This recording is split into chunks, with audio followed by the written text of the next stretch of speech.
తీసిందే ఒక బొక్కల మూవీ, మళ్ళీ తిరిగి మమ్మల్ని అంటున్నాడు, మమ్మల్ని బెదిరిస్తున్నాడు మెయిల్ పెట్టి నువ్వు దమ్ముంటే నువ్వు చూసిన థియేటర్స్ టికెట్స్ అయితే పంపించి బుక్ చేసినవి అంటే. అండ్ ఇక్కడ నేను బుక్ చేసుకున్న టికెట్ అయితే స్క్రీన్ షాట్ లో వేస్తున్నా చూడండి. సామీర్పేటలో ఉన్న శ్రీకృష్ణ థియేటర్ అనమాట ఇది. దీంట్లో మూవీ రిలీజ్ అయిన రోజే మ్యాట్నీ షోకి అయితే నేను వెళ్ళడం జరిగింది. మూవీ అయితే 3 గంటల 3 నిమిషాలు ఉంది. చాలా దారుణంగా ఉంది మూవీ, అసలు ఏం బాగాలేదు.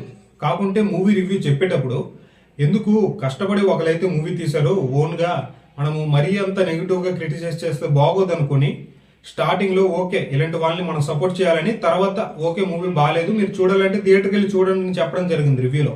అంత నెగిటివ్ గా కూడా ఏం మాట్లాడలేదు.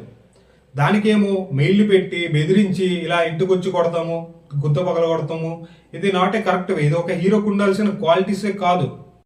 నాకు తెలిసి దీన్ని ఏ ఓటీటీ ఓడు తీసుకోడు, ఏ ఓటీటీ ఓడు కొనుక్కోడు ఈ మూవీని.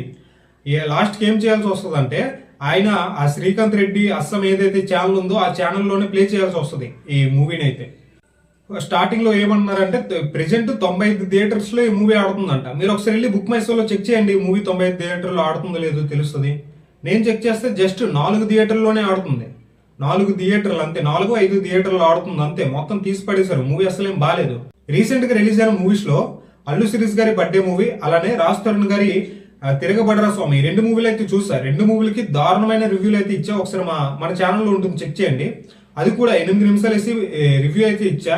చాలా క్రిటిసైజ్ చేశా. వాళ్ళు ఎటువంటి మెయిల్స్ పంపించలేదు, ఎవరు నాకేం బెదిరించలేదు. నాకు మూవీ అయితే నచ్చలేదు అని చెప్పా. బట్ దీనికి నచ్చకపోయినా సరే కొంచెం పాజిటివ్ గా రియాక్ట్ అవుతే ఇలా నువ్వు బెదిరిస్తావా, ఇది కరెక్ట్ వేనా? ఒక 2 years బ్యాక్ అనుకుంటా కరాటి కళ్యాణి కుక్కను కుట్టినట్టు కొట్టింది, నిన్ను జైల్లో పెట్టించింది, అయినా బుద్ధి రాలేదు. ఇంకా రివ్యూ చూసిన వాళ్ళు చాలా మంది కామెంట్ లోకి వచ్చి నువ్వు మూవీ చూసావా లేదా, మూవీ చాలా బాగుంది, వాళ్ళు మూవీ చూసినట్టే మూవీ ఆడుతుంది. హైదరాబాద్ లోనే ఒక 10 థియేటర్లు ఆడుతుంది. వీళ్ళు మూవీ చూడకుండా కామెంట్ లోకి వచ్చి నువ్వు మూవీ చూసి మాట్లాడు, నువ్వెవడు నెగిటివ్ రివ్యూ ఇవ్వడానికి? వీళ్ళు చూడరు కానీ నాకు వచ్చి చెప్తుంటారు. దమ్ముంటే మీరు మూవీ చూడండి, మూవీ చూసిన తర్వాత మీకేమనిపిస్తుందో అప్పుడు వచ్చి మాట్లాడండి. అంతేగాని కామెంట్ లో ఏది పడితే అది అడ్డం రైట్ వే కాదు అది. ఆఖరికి నీ మూవీని మూవీ రల్జోడు కూడా చూడలే, మూవీ రల్జులో కూడా నీ మూవీ లేదు. ఎంత వరస్ట్గా ఉందంటే అంతెందుకు, మన తెలుగులో ఈ రివ్యూవర్ కమ్యూనిటీలో ఒక ఇద్దరే చూశారు మెయిన్ వాళ్ళు, రావణ్ ఫర్ యూ అండ్ ఫీట్ గడ్ మీడియా. వాళ్ళని కూడా నువ్వు తిట్టావు. అండ్ మాలాంటి చిన్న యూట్యూబర్స్ ఎవరైతే ఉన్నారో వాళ్ళని మెయిల్ పెట్టి నువ్వు బెదిరిస్తున్నావు. లాస్ట్కి ఏం చేస్తావంటే ఇలా డబ్బులు ఇచ్చి ఫేక్ రివ్యూలు అయితే చెప్పిస్తున్నావు అనమాట. ఈడెవడో చూడండి 100 కోట్ల కంటెంట్ ఉన్న మూవీ అంటే, 100 కోట్ల కలెక్షన్ చేసిన మూవీ అంటే, 100 కోట్ల ఏడరా మూవీ కలెక్ట్ చేసింది, 1 కోటి కూడా కలెక్ట్ చేయలేదు కదా మూవీ. ఇలాంటి ఫేక్ రివ్యూలు ఇచ్చుకుంటూ థియేటర్లో వెళ్ళిన అదే థియేటర్కి ఎవరు రావట్లే, ఈయనే అందరికి ఒక 500-1000 రూపాయలు ఇచ్చి థియేటర్కి రప్పించి వాళ్ళ చేత పాజిటివ్ రివ్యూలు అయితే చెప్పించుకుంటుండు మనోడు శ్రీకాంత్ రెడ్డి.